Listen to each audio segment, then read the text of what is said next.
Remote is coming. Okay. Great. Different speed.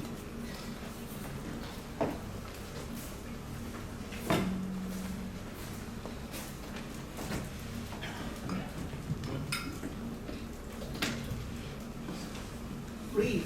Don't get nervous. Don't hold your breath. That's not the best way to help yourself. Breathe.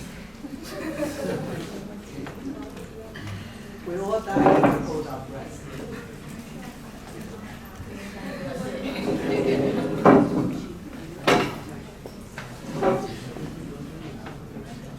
Ramon, were you with David and Cecile?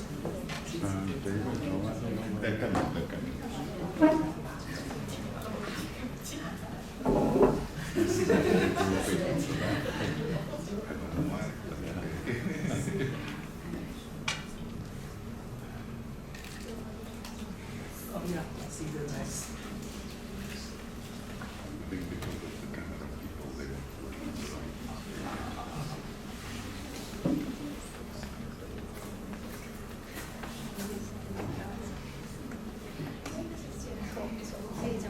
Okay, I'd like to welcome the second group that will be making a presentation on climate change and food security.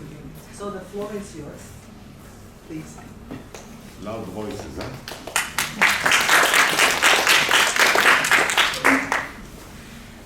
Good morning, this is group 3, and our project topic is climate change and food security. This is our table of contents. We will be going through these sections each by each. Starting with definition, we'll be defining the following terms. Eco-friendly farming, in other words, sustainable agriculture, is to farm in sustainable ways, meeting society's present food and textile needs. Eco-farming combines modern science and innovation with respect for nature and biodiversity. The other two terms will be explained in our later in our presentation. There are two key terms we would like to decipher. Climate change refers to long-term shifts in temperatures and weather patterns. Such shifts can be natural due to sun's activity or large volcanic eruptions. But however, since the 1800s, human activities have been the main driver of climate change, primarily due to the burning of fossil fuels such as coal, gas, or oil. Burning fossil fuel generates greenhouse gas emissions that acts like a blanket wrapping around the Earth and trapping sun's heat and raising temperatures. According to the 1996 World Food Summit, food security exists when all people at all times have physical and economic access to sufficient, safe, and nutritious food that meets their dietary needs and food preferences for an active and healthy life. Moving on to our problem tree. This is the overview of our problem tree. First, starting with its core, the environmental damage of non-eco-friendly food production. Here's one of the threats. The degradation of land resulted from inadequate farming methods.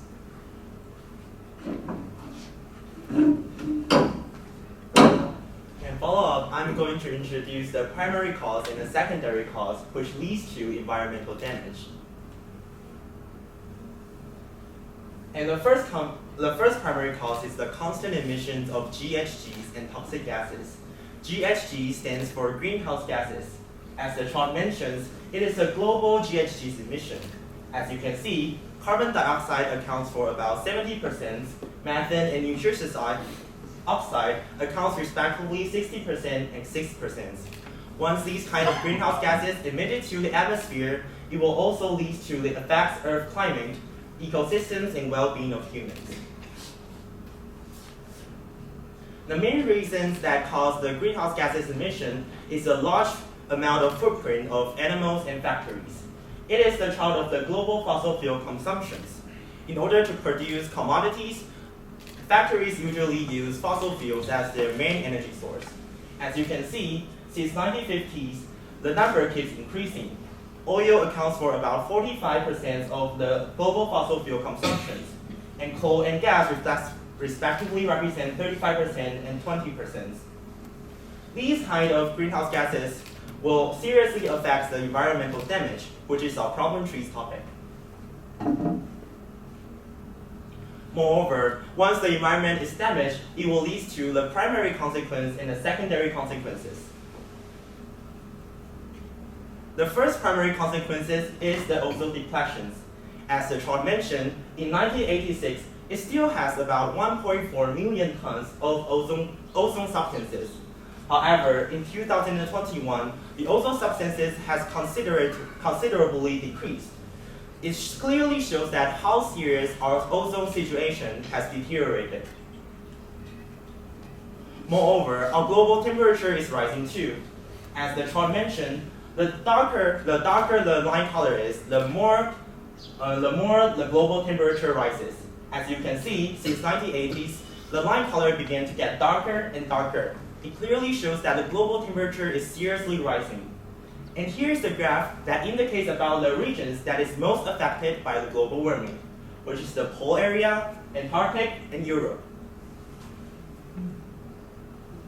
Once the global warming happens, it will also lead to the acceleration of the glaciers melting.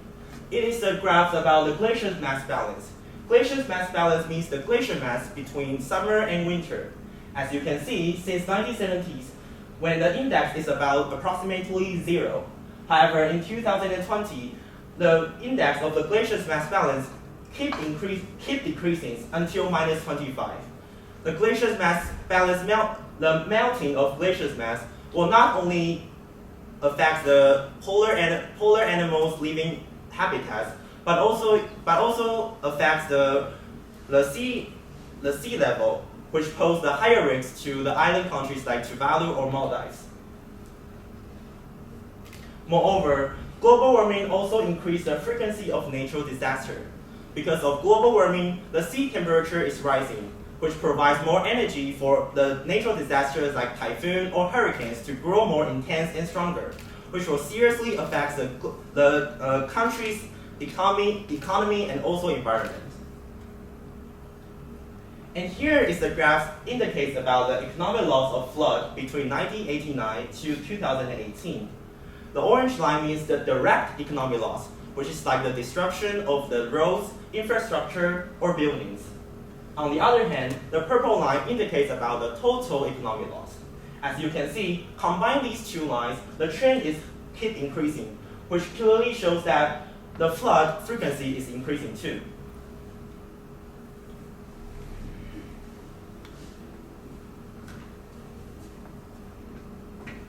So I'll keep on talking about the rest of our causes for a problem. One of the problems being the demand for specific types of crop, which leads to monoculture farming. So first of all, let's talk about our population. The current population in the world is 8 billion people. And we also have a 0.9 positive increase since 2022. The most increased population in the world is Syria, with 6.39%. And as a matter of fact, Syria's main import and food resource is potatoes, which leads to this phenomenon called monoculture.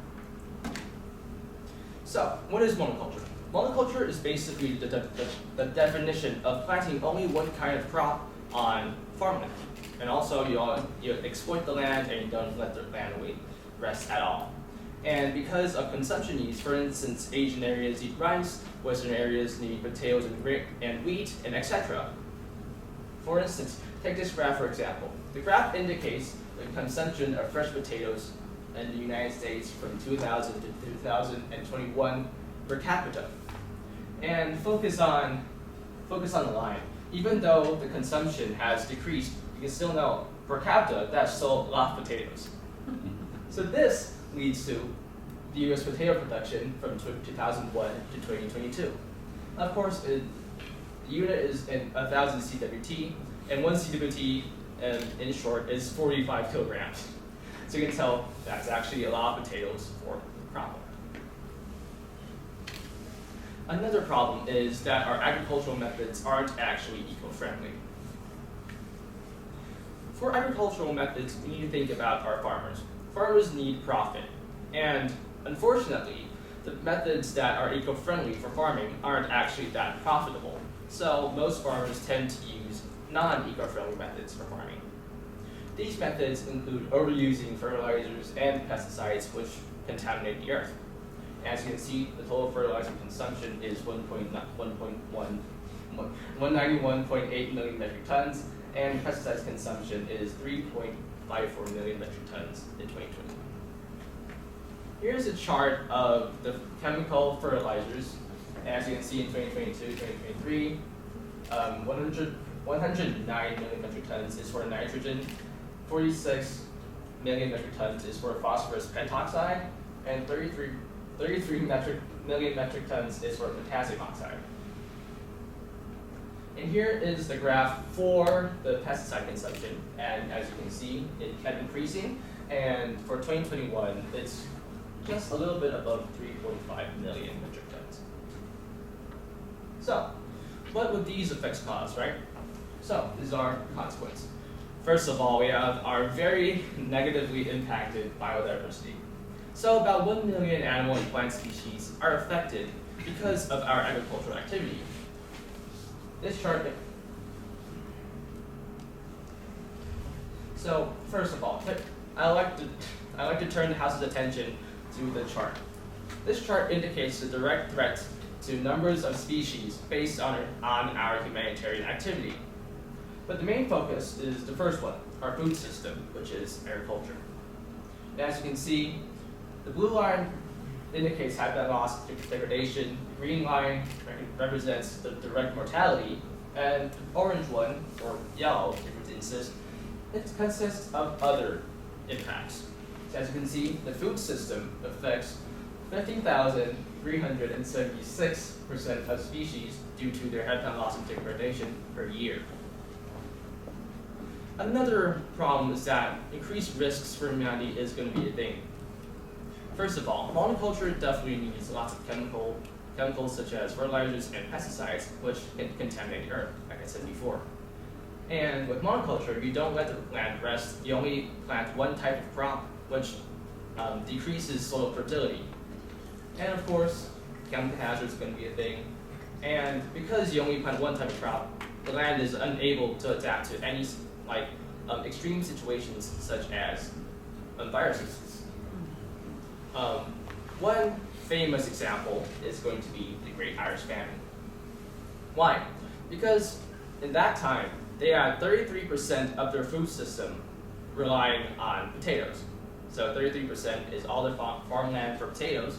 And when the potato blight, which is a disease and a virus that affects potatoes, makes them unedible, all the potatoes died, which caused a decrease in population for 2 million. And this is basically the chart for agricultural workers, aka farmers, that are poisoned by pesticides. And here's the chart. Okay. So the solution tree will be our next focus. This is the overview of our solution tree, and let's dig deeper into it. Our main goal is environmental recovery and eco-friendly farming, including sustainable agriculture and organic farming. Starting with our first primary solution, implementing eco-friendly agriculture methods in regions. Sustainability is multilateral. In agricultural terms, it includes building healthy soil and preventing erosion, managing water wisely, minimizing air and water pollution, storing carbon on farms, increasing resilience to extreme weather, and promoting biodiversity. An economically and socially stable agriculture system is one that enables farms of all sizes to be profitable and contribute to their local economies. Following is one of the secondary solutions: raise awareness on the concept of sustainability. Sustainability education is often referred as education for sustainable development, aka ESD. ESD is a lifelong learning process and an integral part of quality education. It enhances the cognitive, social, emotional, and behavioral dimensions of learning and encompasses learning content, outcome, and learning environment itself. To have the concept of environment sustainability promoted to and accepted by farmers, there must be adequate inducements or support from the government, which leads to another secondary solution: financial and substantial support from the government. €1 billion of the €2.4 billion annual agriculture budget from the European Union is now available for eco-friendly farming methods since January 2023. The subsidies brought forward by a year as part of the sustainable farming incentives give farmers bonuses for implementing eco-farming friendly agriculture practices. And through the executions of these solutions, we should be able to reach our goal. We should be able to reach our positive effects. One of the primary effects is that land value and sustainability preserved. The key to sustainable agriculture is finding the right balance between the need for food production and the preservation of environmental ecosystems. Sustainable agriculture also promotes economic stability for farmers and help farmers to better their quality of life. With 40% of the world's population working in agriculture, agriculture remains the biggest employer in the world. And then, moving on with farming lands protected, it further leads to the secondary effects. Potential long-term risks reduced. Sustainable agriculture is also central to the European biodiversity strategy. In the long-term vision for EU rural areas and in its soil strategy. Despite clear policy objectives, there is still a long way towards an effective transition towards sustainable agriculture and based on integrated, science-based solutions.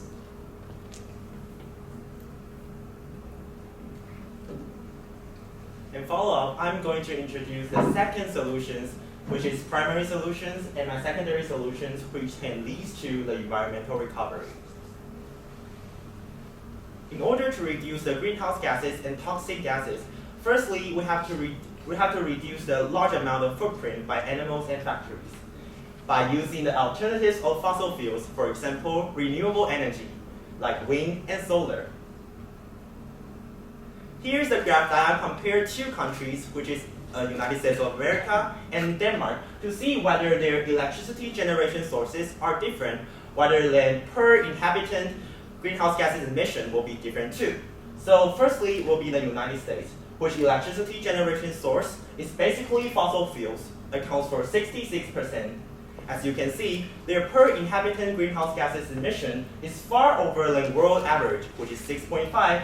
Their per inhabitants greenhouse gas emission is 17.6. On the other hand, Denmark, whose electricity generation sources is basically renewable energy, for example, like wind and biomass and waste.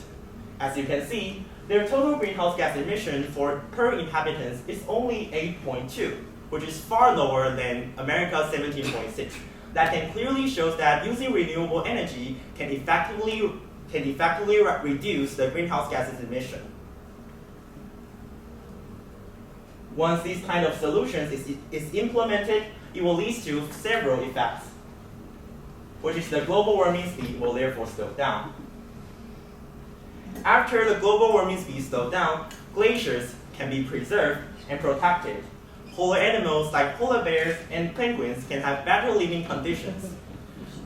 Preserved glaciers can also prevent sea level from rising, saving those vulnerable island countries from disappearing too. Also, it will be lower frequency and intensity of natural disaster, since these kind of natural disasters like typhoon and hurricanes are basically come from the high temperature high sea temperature, which provide energy for them to grow. However, once the global warming speed slowed down, sea temperature will slow down too. Therefore, the intensity and frequency of natural disaster will therefore lower, and the well-being of humans can be preserved.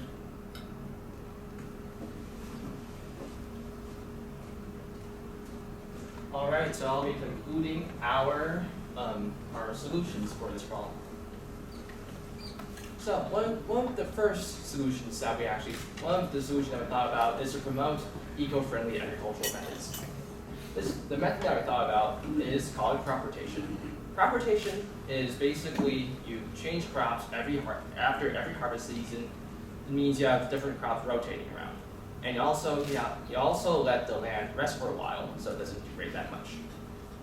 Also, the benefits of crop rotation. First of all, you increase your crop yield and soil fertility. It improves biodiversity and can adapt to more situations. This is an example that crop rotation actually produces more yield. So the dark green line represents monoculture, while the light green represents following crop rotation. And as you can see, soybeans, corn, and sorghum all have better yield, at least a little, when following monoculture. While following crop rotation. Another method that we thought about is to develop advanced methods. These methods can consist of technological, take AEM for example, scientific methods. And these reasons are for the decrease of usage of chemical pesticides and as well as fertilizers. So here are the top 10 agritech trends and innovations in 2023. So the blue ones here are the trends and innovations, and the rest are some companies, and there are 5,220 in total. So this is technological adoption percentage in agriculture 2015. As you can see, it's actually quite high. Well, except for the greenest sensors and satellites, of course. So we believe with trends going on in 2023, this will sure improve. And now you're probably wondering, what's the benefit? So, as I said, AEM actually implemented this in 2023 June, and this is the result. They had 4% increase in crop production, 7% increase in fertilizer placement efficiency. They had 9% reduction in herbicide and pesticide use, 6% reduction of fossil fuel use, and of course 4% reduction of water use. So, based on an environmental standpoint, it is like this. So 2 million acres of cropland are avoided due to the efficient use of current farmland. They also decrease 30 million fewer pounds of herbicide and also pesticides, as well as 1 million fewer gallons of fossil fuel. And they also preserve water, enough to fill 750,000 Olympic-sized swimming pools.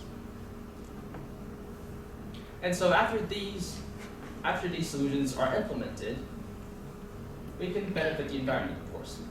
We can reduce risks, we can reduce resources, such as chemicals that harm the environment. The land can adapt to more situations because we're not only just growing one crop.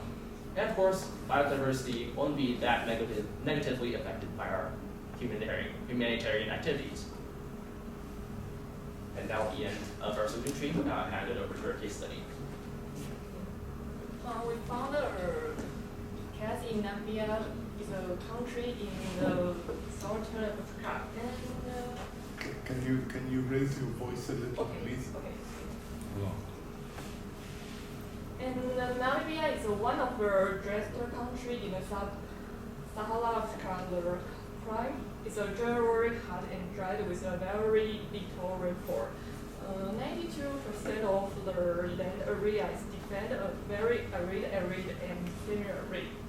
And in Sahara Africa, a lot of the countries need to deal with some problems, such as high temperature due to climate change, because weather also will impact crop growth.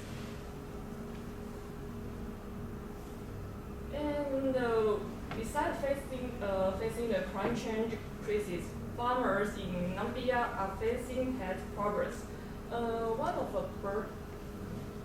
a bird can swim into the cliff right in the middle of the infect larger growth on the rice and the sorghum in Africa. The farmer managed the problem by using chemical replanting. However, it has put an impact on the environment and the biodiversity. And we also have some.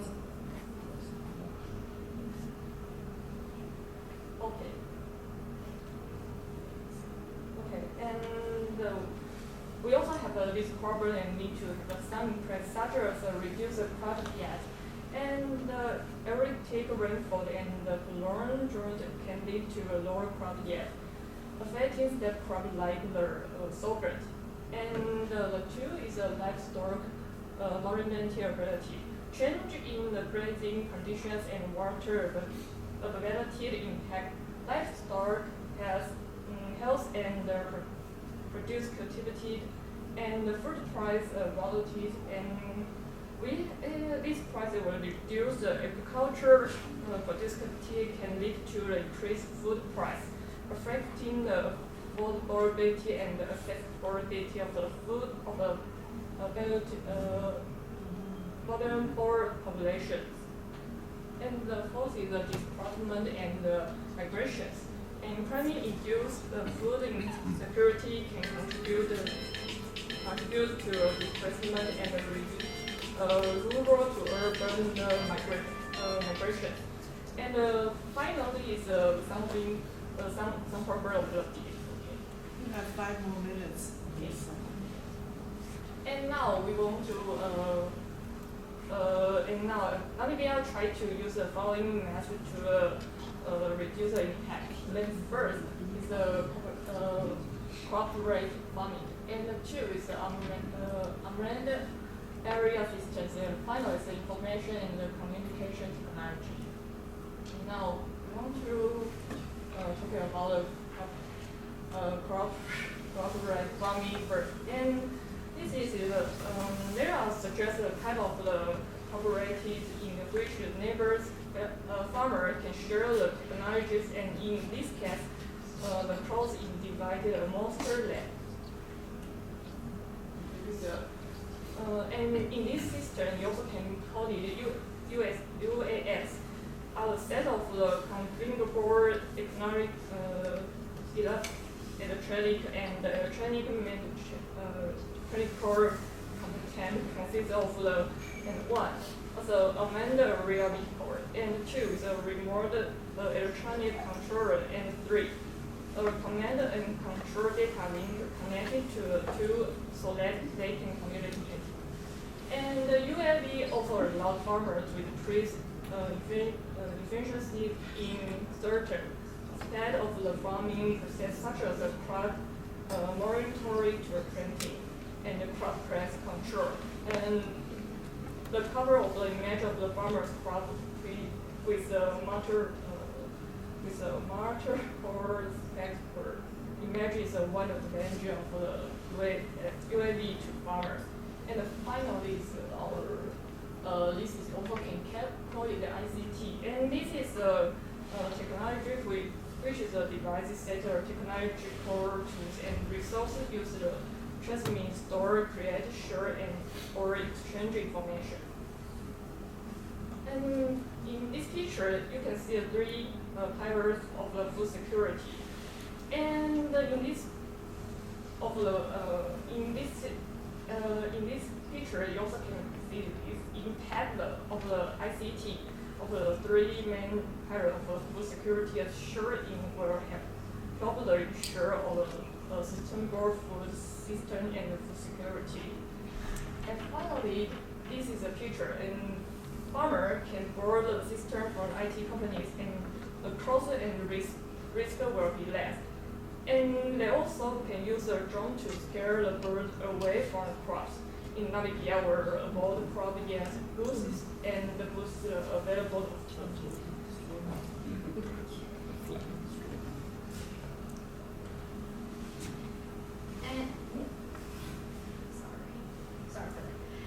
Climate change poses a significant threat to food security in Namibia. a country already prone to droughts and desertification.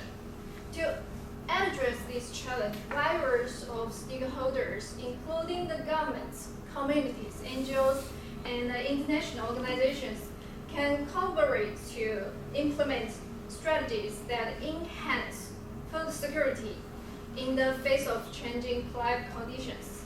Here are the stakeholders in our case study. We put them in these cycles, which are primary, secondary, and tertiary. And that's tertiary, sorry. Thank you. And let's look at each of them. First of all, you can see Namibia governments. National governments play a crucial role in developing and implement policy that promotes climate smart agriculture, allocates resources and resource for adaptation subjects, and provides social safety nets for vulnerable populations. Here are some actions they can take. Oh, sorry. At this part, just like the climate residence agriculture policies and land management and early warning systems, which could link to our solution tree. And then we also look at the international organizations in Namibia, entitled like the UN and its agencies, such as the FAO, work to provide technique assistance, also like capacity building and funding for climate resilient agriculture programs. What they can do is like the below is like financial support and technology transfer and just like the knowledge sharing and so on. And then NGOs and civil society will be the next. The slide shows all the NGOs in Namibia. NGOs work at the community. I'll give you 2 more minutes. 2 more Okay. minutes. To get to the conclusion. Okay, since we have not enough time, so I will go through about this. NGOs and civil society, and we also have and this is the list. Is all the research institutions, organizations in Namibia, such as the Desert Economic Research Unit of Namibia, and so on. And we also have the local communities. Communities are stakeholders in planning and implementing climate adaptation strategies, as their knowledge of local conditions is valuable for successful interventions. Also like the like these 3, and we can see the local farmers.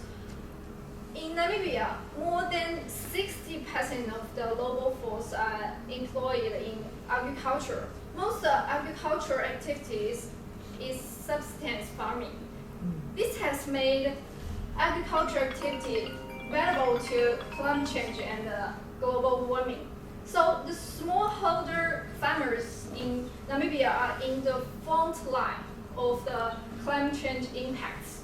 So they need more and more support for adopting such like climate change and global warming.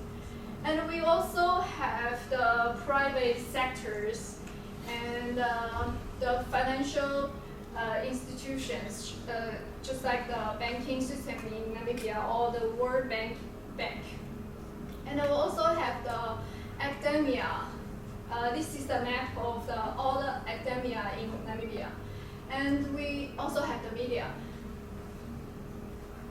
Okay, I'm sorry, we have not enough You time. have So, to go to the conclusion. okay, so please go to the conclusion. Thank you.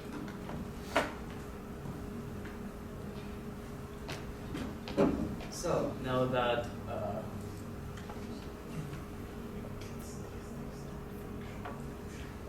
we've witnessed disasters and harms, foreseeing cooperations and efforts. I think it's time for us to reflect on the purpose of stopping climate change and ensuring food security. So I want you guys to close your eyes now, right now. Come on, close your eyes. The SDGs are set to be achieved by 2030. How do you see yourself by then? 7 years from now, what kind of world do you anticipate? I want sunsets to still be a metaphor for those beauties. I want forests to remain tranquil, and I wish happiness can still be acquired upon dining. Only when the last tree is cut down, the last fish eaten, and the last steam poisoned, people will realize that they cannot eat money. You can open your eyes now. No matter what you just saw and imagined, those are the reasons we have to fight for what we wish for. This is group 3, and our presentation is now complete. Thank you. All right. Thank you very much. And I like the ending very much. Because we want to know what kind of future that we aspire to and also wish for. Not only for ourselves, but for many generations to come, because we have inherited so many wonderful things from their effort and work. So floor is open. As I suggested before, or I said before, clarification, questions, or comment are all welcome. And I would like to encourage the team to take note so that you can further develop your very good, wonderful presentation. So, anybody? Yes, Mackenzie. First of all, thank you for your presentation. And I would like to ask a few questions about your second solution, which is using renewable energies.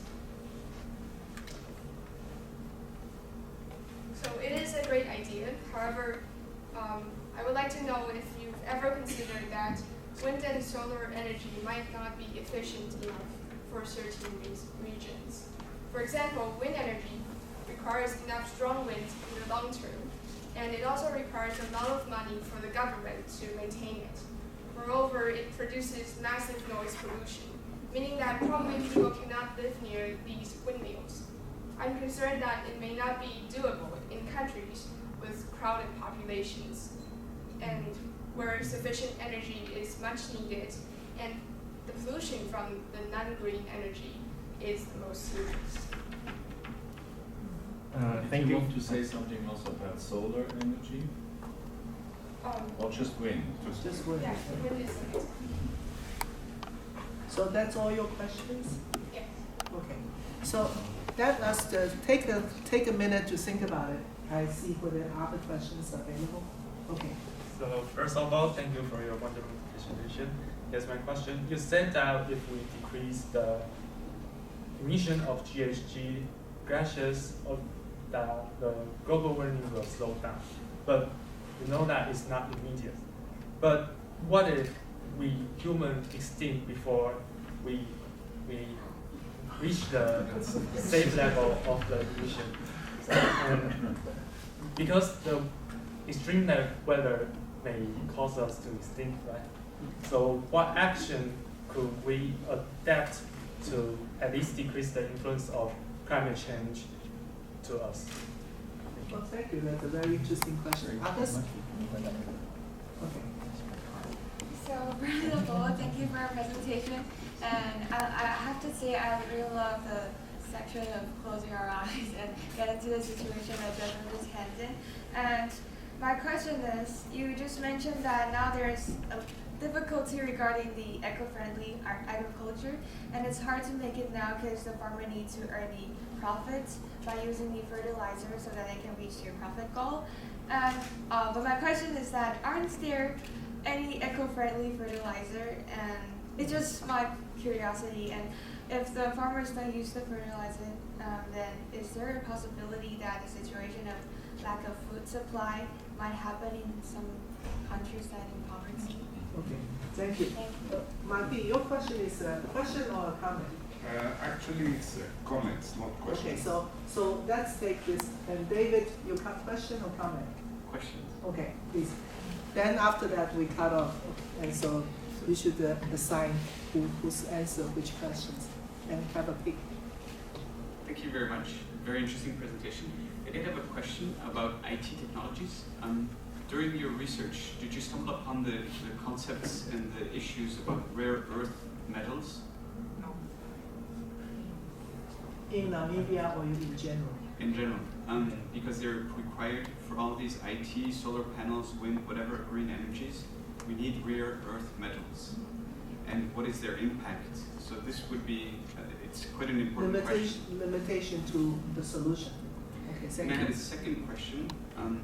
Did you stumble upon the term of circular economy during your research? Circular economy, did you look at it? Okay, so that is also a very important comment. And the third question is, what is the impact of climate change on the need of pesticide and fertilizer? Okay, so floor is yours, and then you decide, because we have many questions, so you decide which ones that you want to take up now and which ones you're going to take up later in your presentation, in your report. First, I want to answer Mackenzie's questions, which is that, to me, I think that converting fossil fuels energy to green energy or renewable energy is a global trend that each country should engage in to convert the fossil fuels energy to renewable energy. However, it also needs to consider country's condition, whether the financial situation is not that good or there are no land for them to build renewable energy. However, converting energy needs time and needs to take step by step. However, the most important part is to consider the country's situation. For example, like Namibia, maybe their sunlight is very adequate. They can try to convert their fossil fuels energy to solar panels energy. Or in Denmark, as I mentioned, they have the west wind almost all year, so it is possible for them to build wind energy. Although these kind of renewable energy is not perfect, for example, the wind panels will make some noise. However, it is very crucial for us to rethink our impact to environment, to convert our fossil fuels impact to environment and convert them into renewable energy, which is every country should engage in now and do it. Thank you. Thank you. All right, so for John's question, you said that we probably would go extinct before anything changed, right? This is basically like what Mr. Arthur Dahl said when he came here. That's the question that I asked. We'd probably be dead by then. Mr. Arthur Dahl did say that if we stop everything, including trade, transportation, everything right now, nothing's gonna happen. I mean, at least for the next 15 years. So, point is, we still have a chance to make a change. So, to be honest, I can't answer if we'll actually be extinct by then, but the only solution right now is to try. Yeah, I think John also made an important point. He asked what kind of adaptation need to take place, meaning adjust or cope. So, for instance, today's news is the big hurricane in America. I think Idalia, right? So it's happening. So how do you survive first?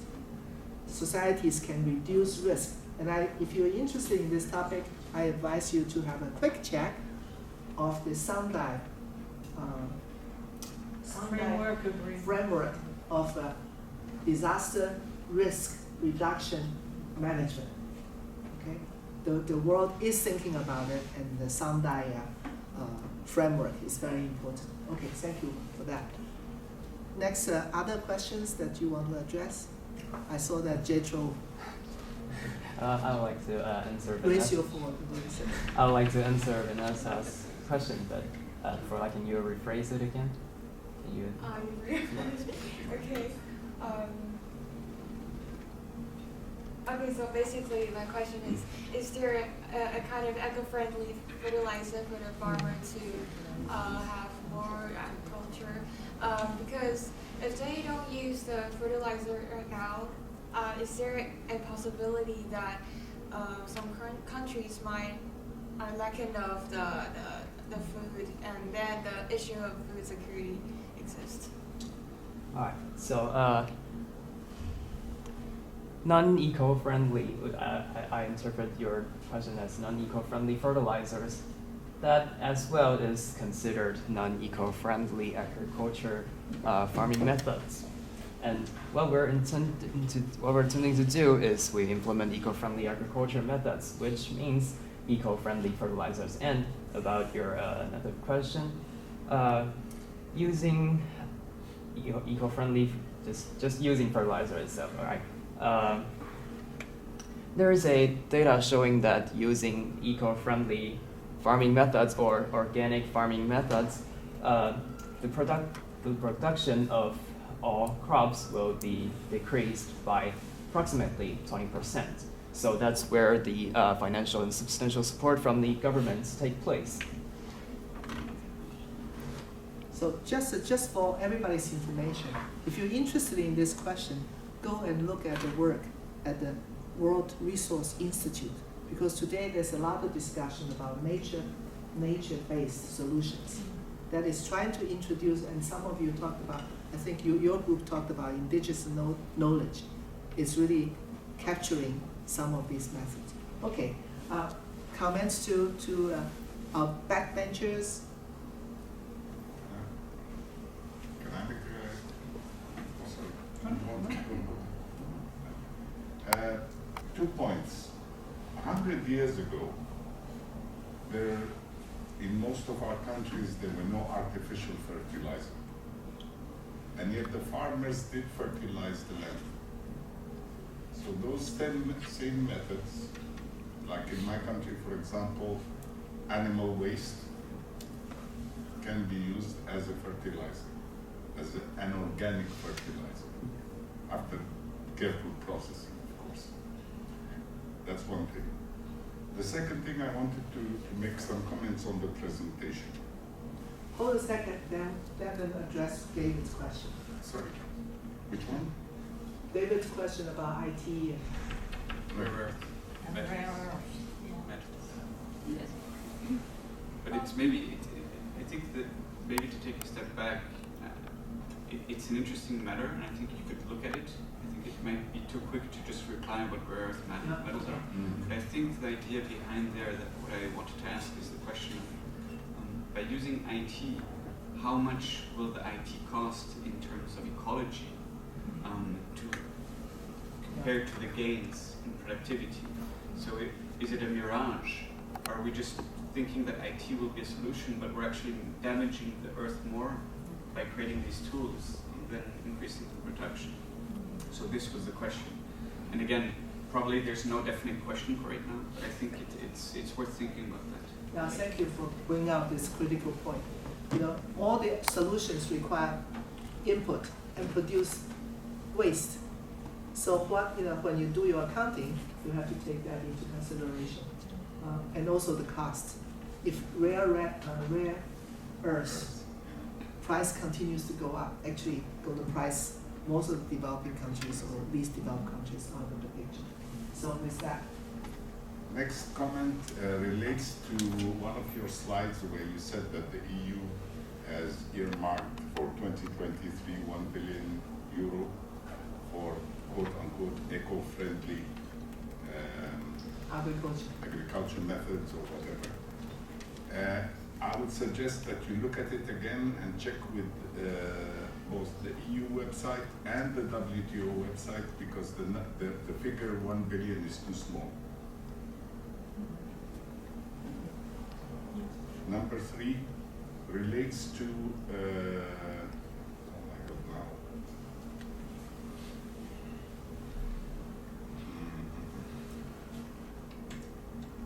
Maybe I added, while you were thinking, I just... FAO, sorry. Yeah, that's good. You mentioned as part of the possibility what FAO can do, you mentioned the word financial support. Yeah. The FAO usually does not provide financial support. financial support is provided by financial institutions. So the World Bank, maybe the FAO can come in as an expert body to provide knowledge, to provide know-how, technical assistance, capacity building, etc. But they never put money It's into in kind. any kind of agriculture. It's not their job, and they don't have the means. So that part needs adjusting.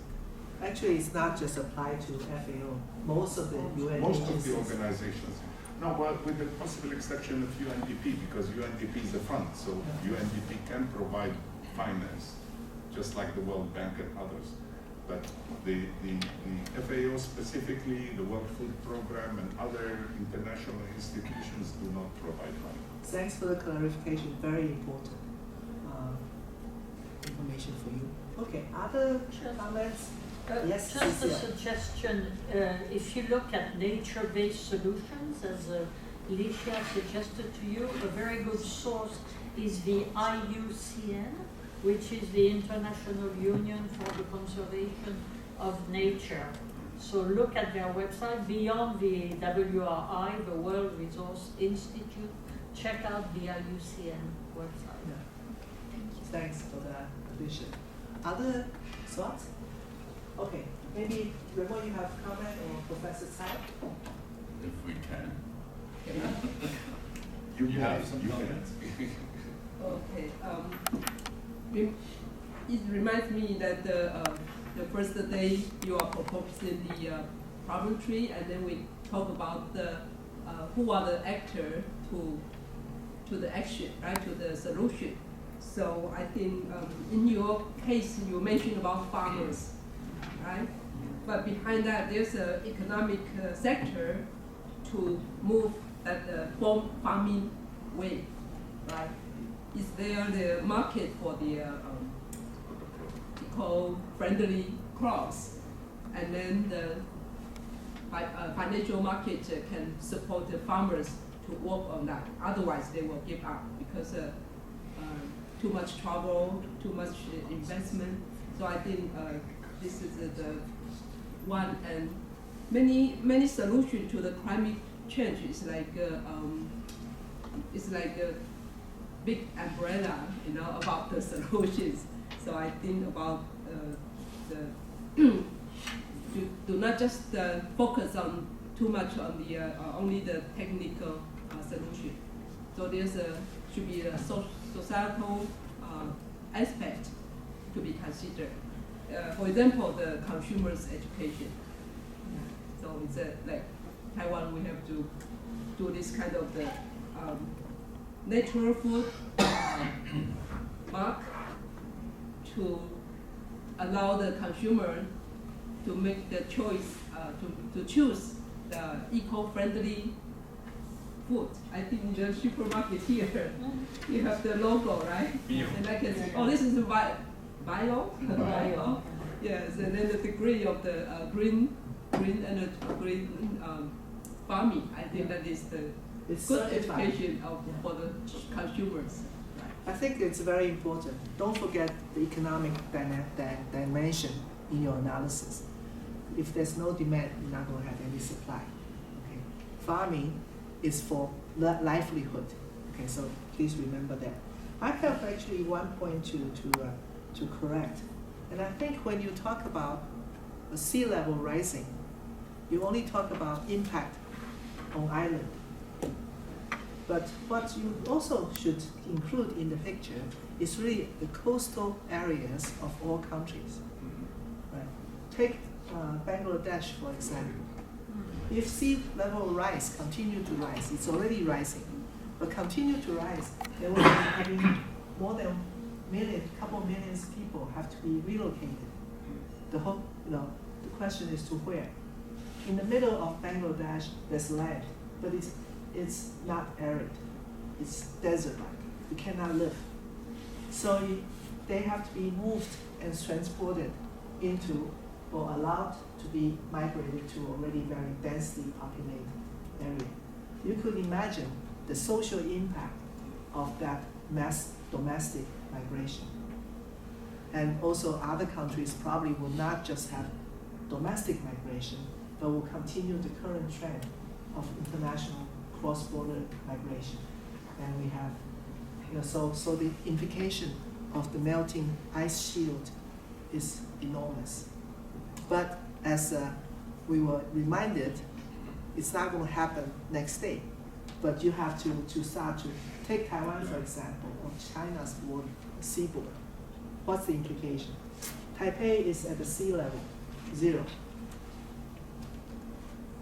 I don't want to scare you, but think about that, right? So I think that I want to thank you, to the group, to first, to give a definition of the, of your topic. I suggest you might want to add 1 or 2. One of them is biodiversity, which is not as familiar to most people. And then I also would like to thank you for giving us, sort of a nice overview in terms of the potential and non-exhaustive impact of climate change. So, Richard, before you close, I have some comments. Oh, sorry. Thank you. So I stop my comment, my closing, and Okay. give it back. A few small and a few bigger comments. As the previous group, be careful with world averages. In some of the developing countries, particularly in Africa, up to 80% of the population works in agriculture. And had you presented, remember I suggested you give one slide to give an overview of Namibia, how many people, how big is the land, how important is the primary, secondary, and tertiary sector in terms of the economy. Then you could also show us how important the current agriculture is for how many people in Namibia. Because when you then go through transformation to turn the current agriculture into more organic and less carbon intensive, then the question that was put to the group is very valid. And it's not only a Namibian issue, it's everywhere, even in our country here, in this part of the world. How do you transform from agriculture that's pesticide intensive, fertilizer intensive, producing a lot of GHG, how to do this, how to finance the transition. And in countries where a lot of people depend on just making enough food for their own family, and that's what subsistence farmers are. You could have, in a sense, defined more what you use as concepts. A subsistence farmer needs to survive with his family. So how do you do the transition towards a more environmentally friendly agriculture? By whom? And there is data available. You could cite how other countries have started to do that transition. How long does it take? What does it consist of? So you can give, in that sense, an idea to countries how to go into a green agriculture, which also includes, of course, the drones, the IT part that David alluded to. How much is produced local? The drones probably would have to be bought, imported for Namibia. Who pays for it? Who would give them the money to do the purchasing, to modernize and to have drones in agriculture? All this is very, very important. And at the moment, just closing on a side comment, there are hot debates about Ukraine. Ukraine is a major farm producing country. But because of the war and their need for money and some other reasons why some people want to make more money than normally they have been making, they had to accept the World Bank and IMF's suggestion to make it possible that big investment funds are buying up huge parts of Ukraine's agriculture. So when these new owners of land come in, the country has to know, are they green oriented? Are they just there to milk the current situation? You have to get, Namibia is a least developed country. It means basically very very poor. So who would help them? That is beyond what you could do in your preparation, but this is the big question for so many countries who want to do good, meaning with their means to move towards green and sustainability, but how to do it is really a big question. So your question that you put to them is a good one, and of course it would mean more time to go and look for solutions to the question that was put to you. So to close, no averages global in some of the work that you've been presenting. Get away from 40% people work in agriculture worldwide. It's useless. It's not a good information. Speak country specific. Denmark, give us a slide. How much of the energy today is produced still by carbon energy products? You know, they're doing a lot about wind power, true, but how much is this in terms of the totality of the energy that industry and consumers request and expect?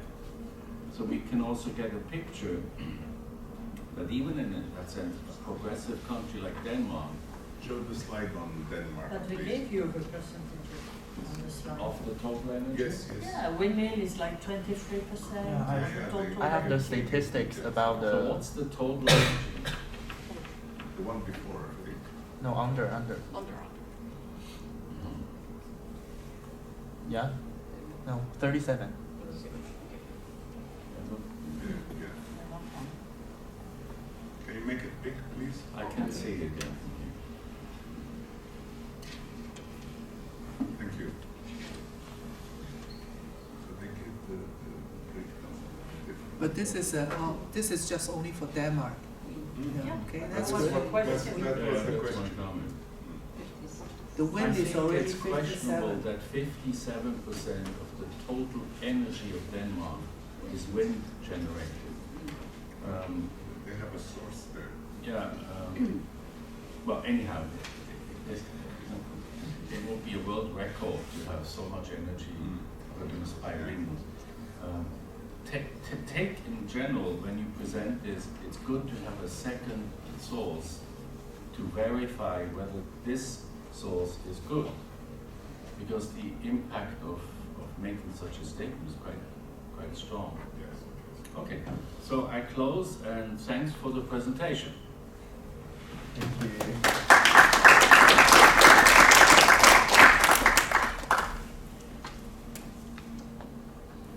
Well, then I would not add more. A picture first. De la capacité. But I also want to that's one more comment. I'd like to congratulate you to include science and research institutions in your analysis and bring out, actually did a thorough mapping. And that so far compared to the first group, I think you have gone more in terms of trying to see what are the stakeholders that you can mobilize and can be involved in this effort. So that is excellent.